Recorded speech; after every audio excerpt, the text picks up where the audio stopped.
Is it just me, or does every YouTuber have some form of a tool chest? I mean, they look great and they're built great, but they usually are super expensive. Here's how I got organized. In this case, I need to make sure that I have a worktop and some way of organizing the things that I need quickly. Now, you could go to IKEA, grab an Alex drawer unit and a tabletop, and you'd be good to go. But I think we can get more creative than this.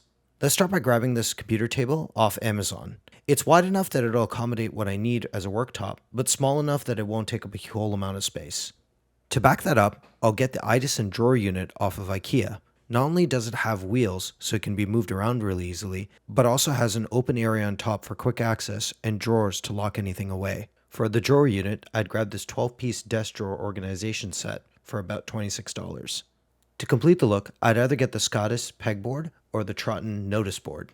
While the Scottish pegboard gives me more storage options, the Troughton notice board gives me more idea organization space. And so if you add everything up, it comes out to about $330. And while that seems like a lot, there's a lot of flexibility when it comes to this type of setup.